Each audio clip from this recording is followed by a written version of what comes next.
Welcome to the Susan LoPresti Wellness, Mind, Body, and Soul, the podcast designed for women in midlife and beyond who are ready to reclaim their health, restore their energy, and create a vibrant life that they love. I'm Susan LoPresti, certified health coach, Reiki master, wellness advocate, and fellow traveler on the journey of healing and transformation. After overcoming my own health challenges and discovering the powerful connection between mind, body, and spirit, I made it my mission to help other women thrive, not just survive, as they age. Each week, you'll discover expert insights, inspiring stories, and practical tools to support your health, longevity, emotional well being, and spiritual growth. We'll explore topics like nutrition, functional medicine, fitness, hormone health, stress reduction, energy healing, meditation, and the habits that help us live long, healthier, and more joyful lives. Whether you're looking to boost your vitality, navigate life's transitions, or deepen your connection with yourself, you're in the right place. So grab your favorite cup of tea, take a deep breath, and join me as we nurture your mind, your body, and nourish your soul. Let's begin. Today, I am delighted to welcome a very special guest, Marisa Handler, a Fulbright Fellow, Iowa Writers Workshop alum, teacher, coach, and the author of the forthcoming book, Sanctuary, a powerful exploration of how we find and create inner refuge during life's most challenging moments.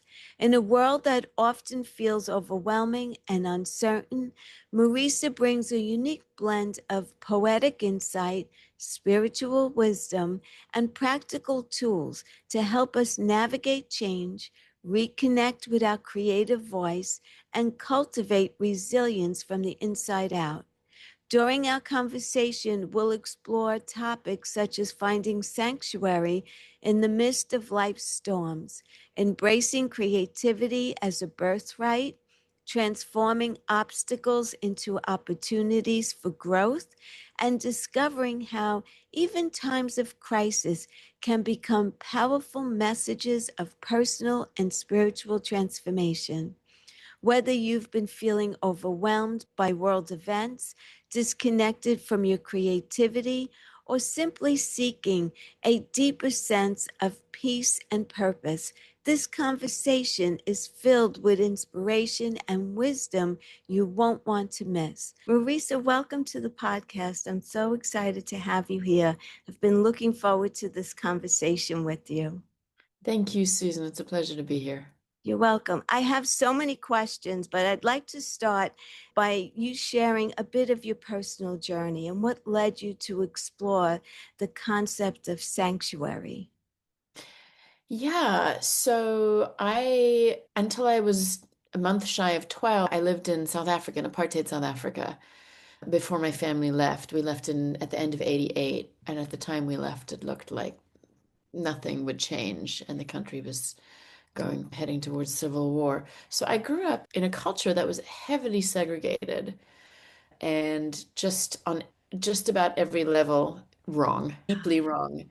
And we left, and then we entered as immigrants here to the US, to Southern California. And while in the political sense, it was an incredible shift to finally be in a culture and a country that had equality, it also was a huge rupture in our lives to leave everything Yeah. we knew behind. And I think that began for me, the impact of that on the family system. It began the journey that in some ways my life has been the response to, of where is home? Where does home live? And it's taken me many different places, both actually geographically as well as internally, Yeah. but led me to a place of very deep understanding that ultimately home is interior. Home is really when we can fully land in ourselves and our full authentic selves and be that in the world. Now that's a short version of quite a lengthy journey. Yeah. Yeah, there was I was on one trajectory, and then at 33 on a Fulbright in India, I had a full-on breakdown, which shifted my life in another direction. So I feel like I've gone both outwards and inwards on my journey, and ultimately come into what does feel like genuine sanctuary in myself, and work with women really to foster and fully land in that in themselves. Many of the women I work with have been on a lifelong search, sometimes unconscious, for that place in themselves by the time they find me. Yeah. What's the average age of the women that you work with, do you find? I've worked with everywhere, I would say, from really from teenagers to women in their Wow. 80s. I run a group program called Live Your Creative Genius, and I'm always delighted when one of the participants a couple of years ago was in her 80s, which made me very happy that, and she was delighted to be there. Here I am. I'm finally doing it. I'm finally giving myself what I need here. And but I'd say the average age is probably midlife. Women in their 40s, 50s, 60s. It's fairly typical for women to come to me saying, "I've done what the culture expected of me, and I am not satisfied. There's something in me that won't rest. There's some sense that I've been giving and giving to others and still haven't really been nourished myself. Help." Yes, that's very typical in a midlife woman, for Yeah. sure. So many women feel like that. They were raising their children, taking care of their spouse, their elderly parents, and when do I ever find time for myself? And at that point in midlife, you want to take time for yourself, Yeah, and you or speak up yeah, about it. that's right. That's right. Or they've been Yes, building careers which they may be very successful on the outside, but something's key is missing. yes, And to me, I think we talk a lot about mind and body. The missing piece very often is our creative aliveness, is the vitality that comes from really tending ourselves creatively and finding where it is that our life force wants to go. Sometimes women come to me who are really exhausted because they've just been pushing down that life force yeah, to function in roles that they may not actually love, that may not feel authentic, that may not feel like who they're truly here to be. Often the people who come to me have done already a fair amount of work. They've already done therapy. They're on it in terms of caring for themselves in the ways that have become more out in the mainstream. Okay, I'm doing some therapy. I've started lifting weights or whatever it is, and something's missing. And I think if I put creative aliveness right up there with nutrition and sleep, it's that key to me to really be doing what our soul is calling us to do. I believe that as well. So, as a Fulbright Fellow, Iowa Writers Workshop alum, teacher, and coach, what experiences most shaped your understanding of creativity and resilience? Yeah, that's a great question. I had some early success. I just followed my heart. I really have more or less followed my heart much of my life. I Mhm. turned down a job at McKinsey, management consulting, in my senior year of college. And then I was like, I want to sing and change the world. And I did a lot of activism and I was singing out as a singer-songwriter. And I began freelancing as a writer around issues that I cared about. And then I ended up publishing a memoir at 30. I was writing a different book. And then the editor at the house that I ended up publishing with said, why don't you put this into memoir? You've got some really interesting stories. And then after that book actually was published, I did this big national book tour. I decided I wanted to really dive fully into my creativity, and I applied for an MFA in fiction programs and got accepted to Iowa. If you get accepted to Iowa, you go. So I went to Iowa and emerged with my MFA, won a Fulbright to work on my novel in India. And on paper, everything looked fantastic. And then I went to India, went to Varanasi, and basically fell apart. Just stopped sleeping, had massive anxiety, terror, really. and was like, I don't know how to do that. And at that point, I'd already traveled a lot. I'd been to India, I'd been to Varanasi before. I'd spent months backpacking around the world and going to the middle of the Amazon or the mountains of Nepal and writing stories. So I was myself astonished, like shocked, really. But there had been some trauma, some of the impacts from immigration and some of the ways the family system adapted or maladapted to that I'd been sitting on for decades, really. And even though I'd already been doing work, I was already sitting meditation retreats. I was really forced to face myself and elements that had been in myself that I hadn't fully comprehended. I ended up leaving India, leaving the Fulbright, which was very hard to do because when you leave the Fulbright, you no longer have income or health insurance. So I came back to California with no money, certainly wasn't capable of working, and basically had to wend my way very slowly through a breakdown. And that experience changed me forever. And I think there were many things that were incredibly challenging about it. One of the things that was hardest was that I couldn't create.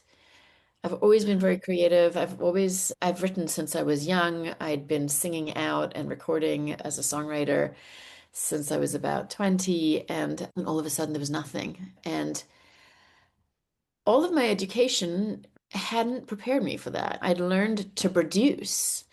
If you're in a graduate program in writing, you're being workshopped. You have to produce a story every Mhm. whatever it is, couple months. And but I hadn't actually, I'd learned how to produce, I'd honed my skill as a writer, but I hadn't tapped into the true source of my vitality, which was why one of the things I was experiencing was a massive exhaustion. And that process over many months of essentially beginning to put myself together again, but in a completely new way, I emerged from that period profoundly transformed and having a very different understanding of creativity. I really had to figure my own way out of that hole. And what I began to understand was that creativity is not about pushing and production, which just didn't work in my case. It's really about learning to receive, about being deeply nourished, about allowing my vitality to arise and then creating from that place, about the obstacle that I was facing ultimately being the path. My work really shifted. I came out of that experience. I began writing poetry. I published, I won a prize. I found my dream agent for my novel. Things actually shifted on the concrete level as well. But fundamentally, things had shifted in an internal way. And I took what I learned and began teaching a class at Stanford that was really focused on creativity and on process. And that just really, things really began to land and take off. And so that's where the body of work that I've developed since then began, where I began working one-on-one with people and then was being asked for Live Your Creative Genius, which was a group program that I developed. Women were saying this, I want more. This isn't, Yeah. and I want community. And so that's where the group program grew out of, was just the sense of we cannot do this alone. We don't function well when we're trying to do something alone. This is why I consistently women emerge from both my group programs and my work with me saying this has changed my life, because I think obviously there are the methods that I use, there's all of that, and there's the simple fact of accompaniment.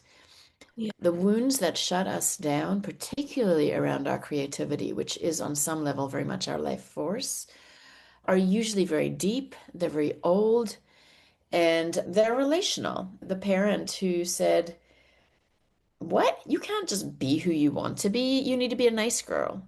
Yes. You need to make that person happy. You need to succeed. You need to, whatever the thing was. And so for many of us, we shut this place in ourselves down very early. And so it's really about opening in a safe container to some of those places and being held in a relational field that is profoundly healing. I see this over and over. And once we can do that, and obviously given the right guidance, given the right practices, everything begins to shift. And what I've seen as well is that we don't necessarily know what we're capable of. Women often come to me thinking they want to do one thing, and sometimes that is the thing. But often, where we land in is actually bigger and more beautiful than what we could have envisioned when we were stuck. Because we simply have hit another paradigm. We're in a different place. So we're capable of, we're opened, we're changed. We're capable of accessing things and seeing things that we simply weren't capable of before. I'm thinking of one woman I worked with who, when she came to me, she was a doctor. She already had quite a measure of success, but she really wanted to change the culture around end of life care. She was practicing critical care and palliative care, and she'd been writing. She was a strong writer. She came to me, and I think maybe she'd published one piece in a medical publication at that point. We started working together. We really addressed some of the deep stuff around imposter syndrome. I'm a doctor, not a writer. I don't think I can do. Who am I to? And went into some of those deep old places. She's now a regular contributor to the New York Times. She published a book that got a lot of acclaim. She's gone on to make films. Her creativity just keeps unfolding, and this is just one story. She went to the Oscars. The film that she was in was nominated for an Oscar. It just goes Oh on and on, my goodness. Yeah. This is Dr. Jessica Zitter. She's one example of what can happen when we begin to truly give ourselves what we deserve and to truly to meet the one inside who knows who we truly are and knows what we're truly capable of. And that one might have been buried for a very long time. And if we are at all conscious, she isn't letting us go. I have a client who just emailed me this, that how she kept trying to run away and God wouldn't let her off the hook, is what she said. We can use different language for this, but so she had a whole successful other career. Yeah. And finally now, and she hasn't been happy for decades. And finally now, she's really stepping into herself as a writer. And so, to my mind, it doesn't matter when we do this. The person I'm thinking of is, she's in her 70s. She's retired from her other career. It matters that we do it. And when we do this, it's like a renaissance. Again, I see this over and over in my work. Women reclaiming who they truly are, finally taking a stand for themselves and their happiness and their gifts, and then coming into the fullness of what's possible in this life. Must make you feel so rewarded, right? To see these transformations coming about. I wanted to ask you, when you were in that depression and Yeah. stuck, did you have help to Yes. get you? You did. Okay, because I was wondering if you did Yeah, the no, I work did. yourself. I think that was part of what needed to heal in me, was this idea that you go it alone, you will your way Yes. through, which had worked until at 33 I had a breakdown and was so exhausted. It was like too much to get dressed practically. I had to. I worked, I had a good therapist. And I was still in the Dharma. I was still trying to meditate. And maybe 6 months into that, I came across the term dark night of the soul, which comes from St. John of the Cross, who was a Carmelite reformer, contemporary of and friend of St. Teresa. And without going fully into the story, he was imprisoned and brutally beaten for his attempts at reforming the order, and while in this tiny prison cell had this transformative experience and wrote a poem called La Noche Oscura del Alma, The Dark Night of the Soul, and later wrote a kind of a whole prose treatise around it. And essentially, when I came into contact with that, it offered me a reframe. This isn't just pathology. This is a spiritual opportunity, Mhm. basically, to ultimately open you to greater light. And that it rang true because I was having, like, I was in a very hard place. I wouldn't wish it on anybody. And at the same time, it was like I'd entered a kind of a liminal realm. And I also started having some quite extraordinary mystical experiences. So I had a very deep sense that this isn't just, I had diagnoses. I had PTSD, I had generalized anxiety disorder with panic attacks. But some part of me knew this wasn't just about that. There was something deeper happening on a soul level. And I did emerge from that experience, and I've had subsequent nights as well. From each of them, I've emerged, I would say, in some significant way, transformed. So that's actually a theme that I teach on as well, is navigating the dark night of the soul and work with people also who are really moving through extraordinarily difficult experiences. Unfortunately, in the West, and this is very different actually from other cultures, like shamanic traditions, where an experience, the equivalent of the Dark Night, experience of breakdown, an experience that gets pathologized in the West, is seen in many cultures as actually evidence of this person's a healer. And this is their initiation. And I see these experiences ultimately as initiatory. So the depression, the flatness, the anxiety, the breakdown, that I just can't do this anymore. These are all, to my mind, on some level, our soul kind of knocking at the door. And if we haven't listened to it knocking, and this was my experience, and I am a hard nut to crack, it took a lot, you know? But if we haven't listened to it knocking, it's going to get really loud. And that's what happened with me. And that's what has happened with many of the people that I've seen in my teaching and also I also work as a life coach. So I work one-on-one with people sometimes going through these experiences. It's an opportunity, it's a tremendous opportunity for a total rewiring when we can hold it as such. That doesn't make it all beautiful and nice. It's still hard, these Yeah. experiences. But they have tremendous gifts if we can begin to open to those gifts. Yeah. Yeah. So whether the obstacle is simply feeling like I'm stuck, I don't know what to do, I'm doing all the things and nothing's working, or oh my God, I am in hell. What the heck? What's going on? Where did my life go? This is another key to everything I teach. The obstacle is the path. It's always the path. It's always there to show us something. It doesn't necessarily come in pretty costumes, but when we can begin to, and for me, I needed help. I had, like I said, I had a good therapist. I had a couple of good mentors and teachers, and ultimately, out of my own experiences, developed the body of work around, I think in many ways, I developed the work that I do now around the things that I had to figure out on my own because I wasn't getting them. Yeah. Yeah. Why do you think that so many people are struggling to find peace? Gosh, that's a big question. I want to sit with that for a moment because my mind is offering lots of responses. But I think that who we are on the deepest level is peace and freedom. It is love.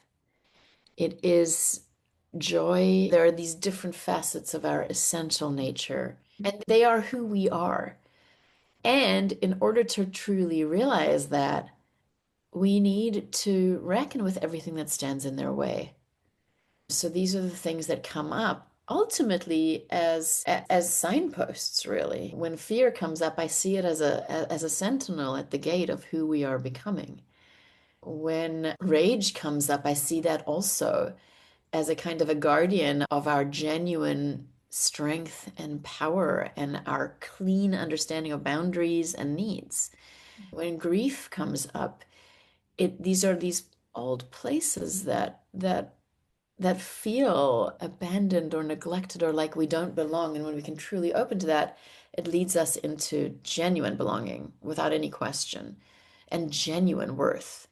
So on the deepest level, I think the struggle is here to wake us up. Yeah. I don't want to skip over, however, the part around the culture that we live in, which is inimical to life. It's like a buy this and buy more junk and you will be happy. You will have Yes. and this is destroying our planet. It's destroying us. And there's so many levels that I can speak to this on, and I know your listeners know what it's like Yes. out there, but so it makes it all the harder because we're constantly getting messages in this culture to just do these little surface fixes or buy more, just buy more, or have AI fix your problem, or whatever it is that are constantly leading us away, leading us outward from what's actually genuinely going to lead us to our true nature, which is, as I've said, peace. And that is by truly meeting ourselves, truly meeting these places inside ourselves Yeah. that feel abandoned, that feel angry, that feel terrified, whatever it might be, with very good company. This is not a journey we do on our own. That was going to be my next question for anyone who's listening and they're thinking, how do I create a sense of sanctuary within myself when the external world is so chaotic? Can you do it on your own or do you need help? I don't think it's impossible to do it on your own, but I think for 99.99% of us, we really need help. And that asking for help is itself a beginning of the healing. Yeah. Because we aren't we're animals at the most fundamental level, and we're not solo animals. We are tribe animals. We belong to each other. I think the book that I'm working on now, Sanctuary, is very much about the collective layers of the dark night. And one of the most important elements of our healing, I think, is really coming into this knowing in a deep way that we are not separate, that we do belong to each other, and that we take turns. Sometimes we're the ones tending the fire, and sometimes we're the ones that need tending to. Yeah, and it's just that's a healthy rhythm. That's a healthy society, a healthy culture. And so even if you can do it alone, I still don't think it's wise. For one thing, it's a lot quicker to be with others, to come into good company, whether that's my group program, Live Your Creative Genius, which is a very much about community holding us as well as guidance and creativity and meeting these places, et cetera, et cetera. Whether it's about finding a very good ally, a very good coach, this can happen in so many ways. But I do think having skilled guidance on this journey, I needed it. I needed it. And then I invented the pieces I didn't find myself. Yeah. We need it. We all need it. I know you speak about collective crisis as a spiritual practice. Can you explain what that means? Yes, what we're facing is unlike anything that we've faced in human history right now. And again, I don't feel like I need to cite statistics here, but we are more interconnected than we've ever been. And at the same time, we're facing existential threats that we've never seen before. And whether we want to talk about climate change or AI or oligarchy, there's many different ways we can look at it.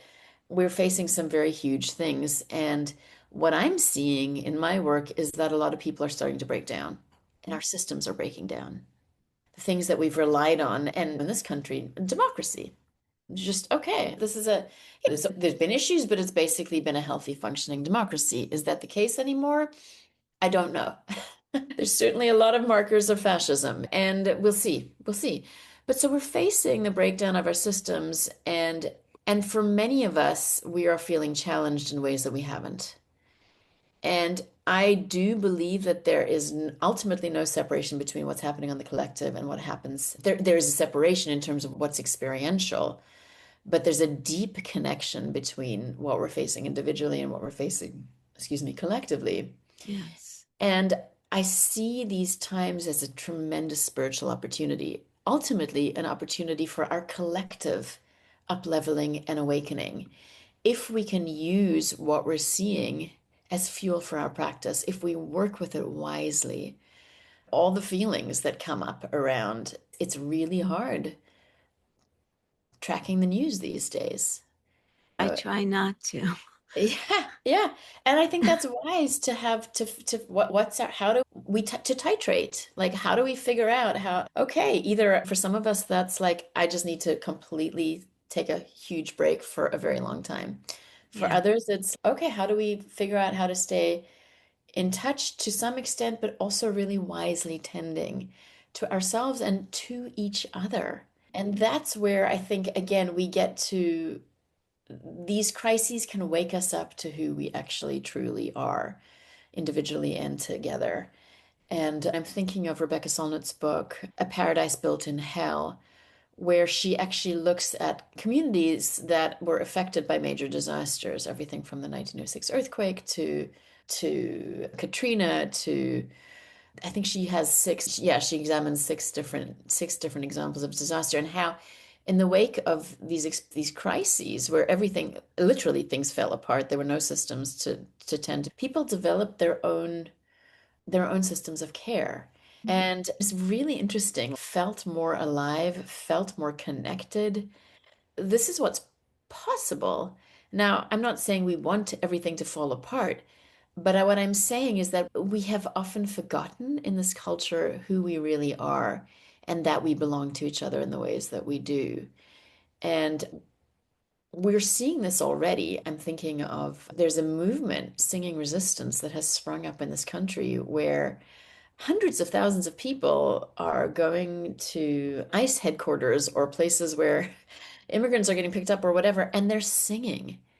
And it's just the most beautiful thing. And it's the kind of action that really changes hearts.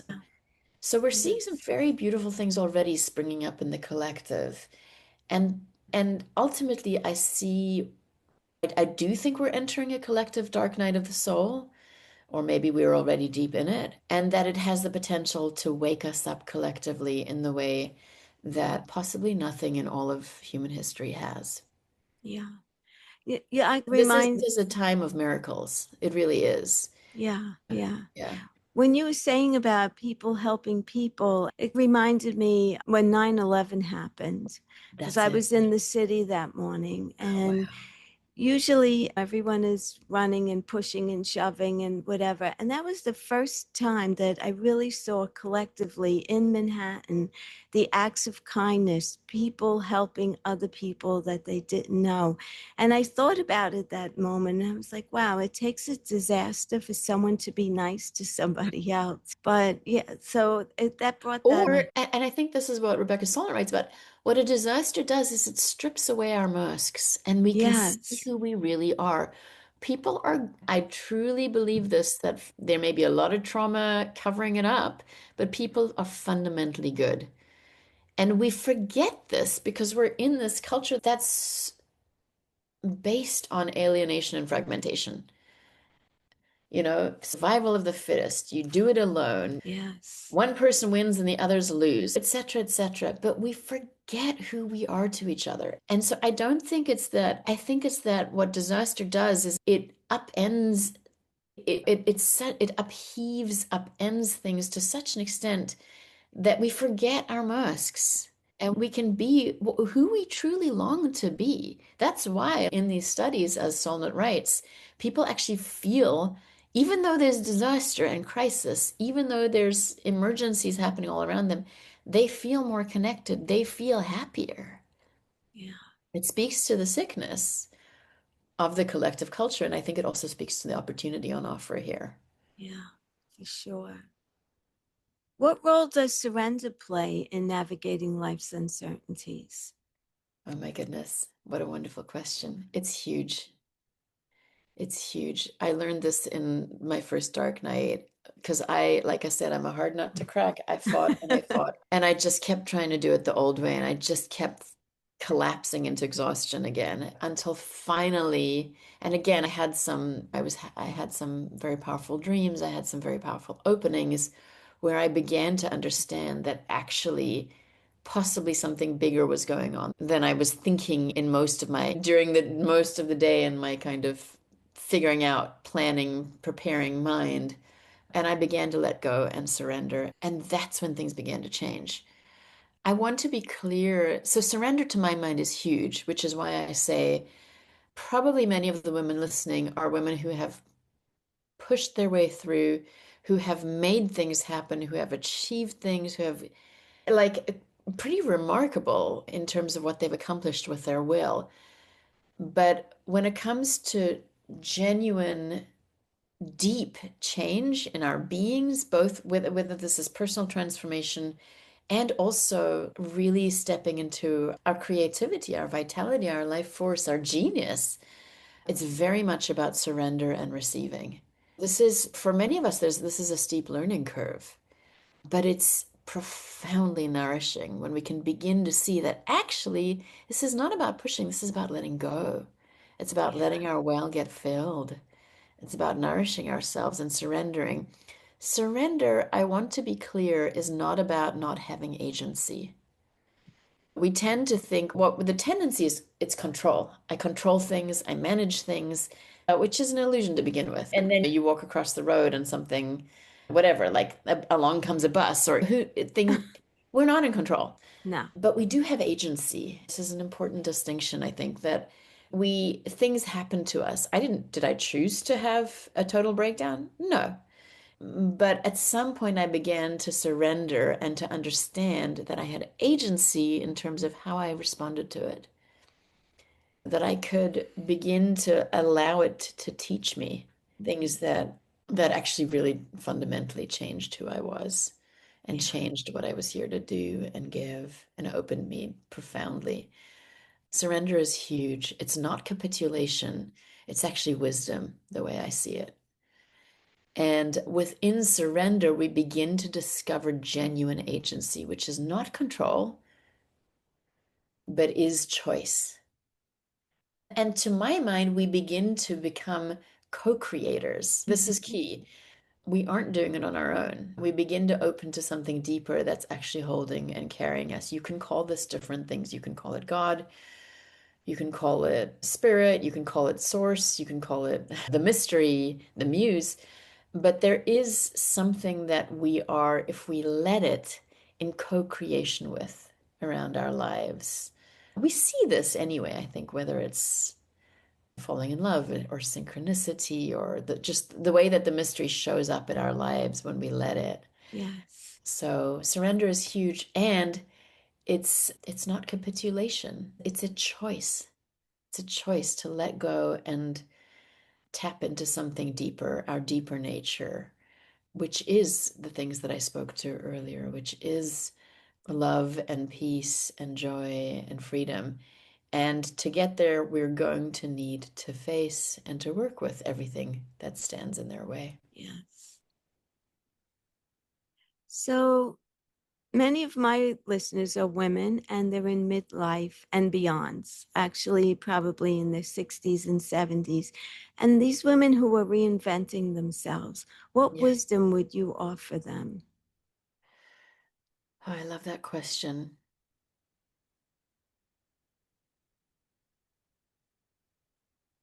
Get curious about what you really want and who you really are. And this can be as simple as a 5-minute morning practice of journaling. What wants to move through me today? And just write for 5 minutes. Free write. No judging, no trying to make it sound smart or good or pretty. Just discover what Mm-hmm. wants to move through you today.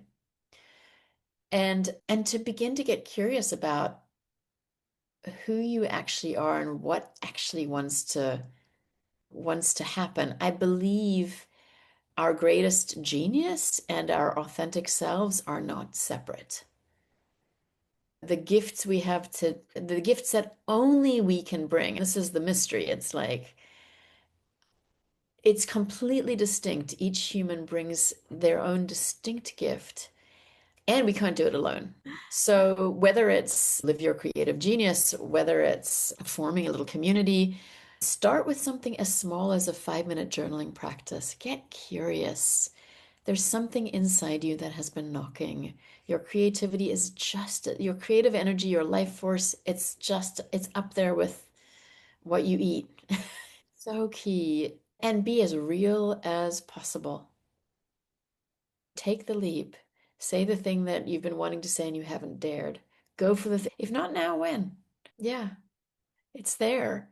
I offer a complimentary session for folks interested in working with me. This is not a sales call. This is No, I was a going to 45 ask minute. you. Yeah, it's actually, I am sincerely interested in what are you facing, and will draw on my 20 plus years of doing this work to really sit with you in your vision. What is it that's longing to be met and to manifest? And look honestly at what's been standing in the way. And based on what we discovered together, make strategic recommendations that are steps you can take today to Yes. begin to make that real, to make that vision real. Yeah, there's a lot of possibilities here, but it starts with really meeting yourself where you are. And that can be 5 minutes of journaling in the morning. It can be Right. that simple. So, for anyone who's listening, you mentioned a discovery call. Is that Yeah. available? It is. Yeah. It's on my website. I can give it to you for your show notes as well. Yes, please. Yeah, gladly. Yeah, it's a gift, this session. That's always been the way I've run my business is I like to give, I like to overgive. For me, I do this work to change the world. I really do. Yes. And it's exactly what I said, it's give and take. I'm Yes. deeply fed by it. There's a one way in is I have a free creative archetypes quiz.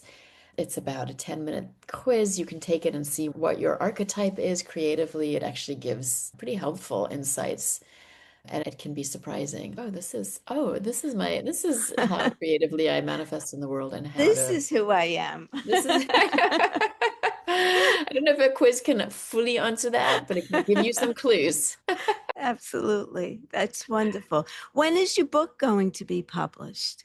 That's a great question. It's currently on submission. My agent has it on submission, so I don't have a pub date yet, but I'm about halfway through writing it, Okay. and it would likely, yeah, once we have a house, it's not 20, it'll likely be 2027. Yeah, I would imagine mid to late 2027. And just give us an idea what your book is all about. It's basically a spiritual companion through these times. Oh, So okay. it's about how can we really come use what's happening on the collective level as the spiritual opportunity it is to come into our genuine power, which is considerable. Most of us often unconsciously have been downplaying our power for our entire lives. The doctor that I spoke about is one example of someone Hmm. who, no, I'm not a real writer. I'm not a real, who's now a writer, a filmmaker, award-winning, an Wow. author. I mean, she has a whole world that she's created. Thousands, if not hundreds of thousands of people have been impacted by the work that she's doing. Lives have changed tremendously. This is what's possible for each of us. We have we have phenomenal power that we don't, gosh, that with our pleasing and succeeding and making nice, we tend to actually unconsciously tamp down.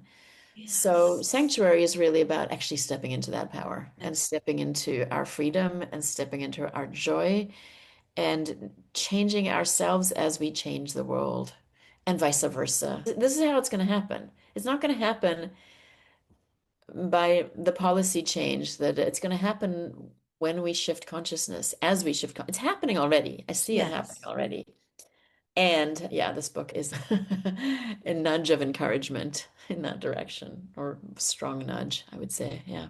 I'll definitely read it for sure. Marisa, I think this is a great way to end today. Thank you so much for being here. I really appreciate you coming on. I love everything that you're doing, and I wish you the best of luck in the future. Thank you so much, Susan. It's been a wonderful conversation, and It, thank you for doing what you're doing. Thank you for living your genius. yes, thank you for saying that. Thank you. I appreciate it. I hope you enjoyed this inspiring conversation with Marisa and that it reminded you that even in life's most challenging seasons, there is a sanctuary within you, a place of wisdom, a place of creativity, resilience, and peace that is always available. One of the biggest takeaways from today's conversation is creativity isn't reserved just for artists or writers.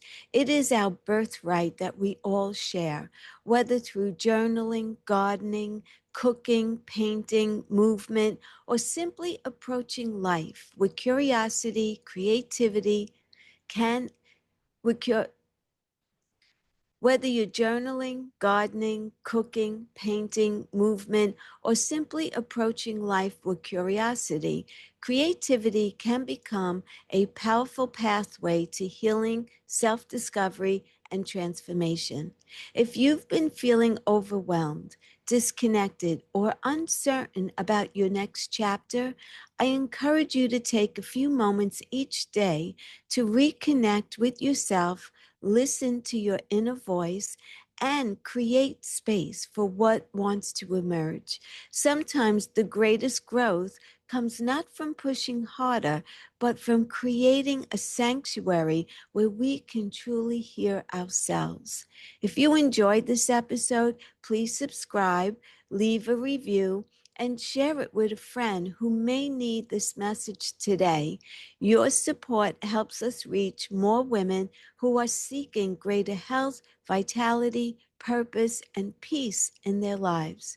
To learn more about Marisa, her work, and her upcoming book, Sanctuary, be sure to check the links in the show notes. Until the next time, remember, healing is possible. Your creativity matters, and it's never too late to create a life that nourishes your mind, body, and soul.